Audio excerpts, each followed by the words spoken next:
Have you ever wondered what makes a song just blow up? You know, a track that gets stuck in your head and suddenly it's everywhere? Well, today we're going to pull back the curtain on the secret history of the original viral hit machine. So let me ask you this. What could the Jackson 5 possibly have in common with that song that's all over your For You page right now?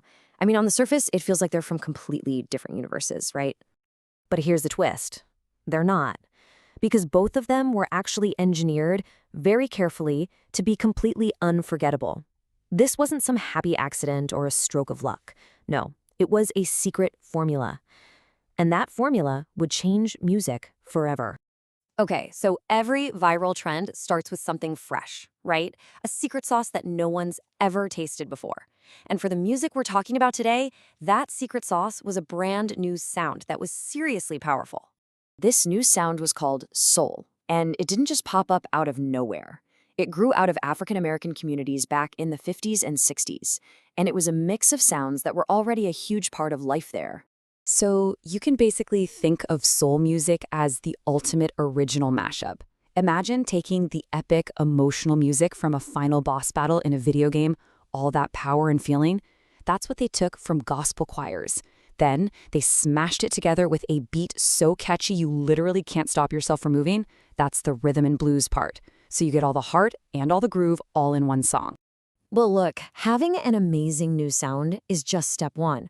To make something go viral, you need a strategy. You need a plan for total global domination. And that's where Detroit's Hit Factory comes into the picture. Meet Motown Records.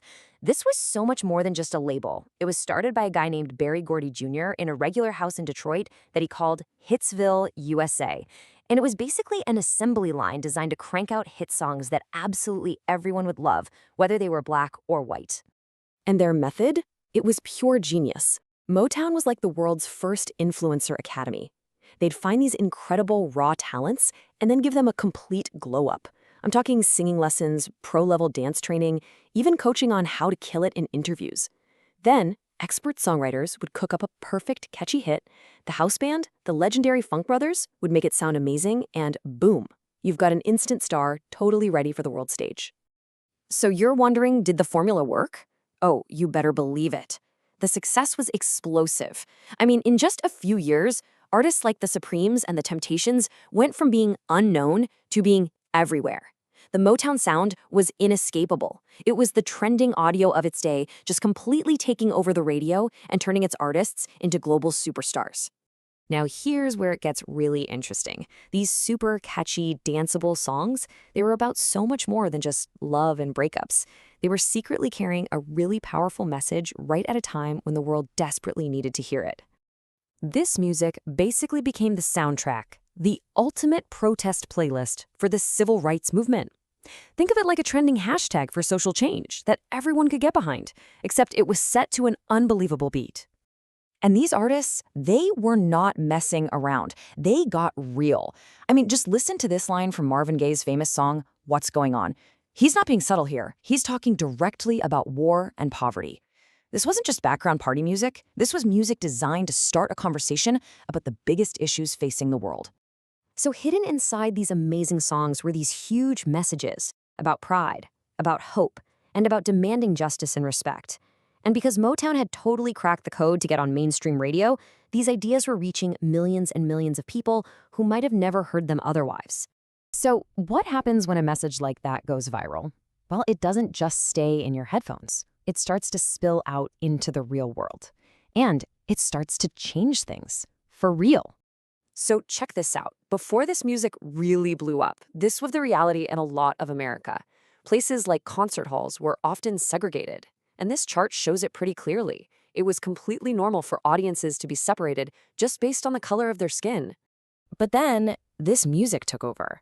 All of a sudden, white teens and black teens were all obsessed with the same artists, like the Temptations and the Supremes, and they all wanted to see them live. So concert halls started to look totally different. You had everybody in there together, dancing to the exact same song. This music wasn't just breaking records, it was literally helping to break down the walls that separated people.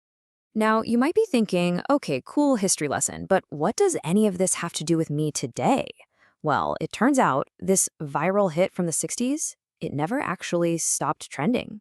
Seriously, just think about it. The DNA of soul and Motown is everywhere. It's in the bass lines of huge pop songs, it's in the samples your favorite hip-hop artists use, and it is, for sure, the foundation of all modern R&B. That powerful singing, the emotional lyrics, those incredible rhythms, it's all just one giant remix of that formula that started in a tiny house in Detroit.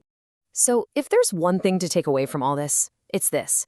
Music is never just music. It's way more than entertainment. It's a force that can bring people together, carry a huge message, and actually, genuinely change the world. And that leaves us with one final thought. We've seen how that generation used music to demand change.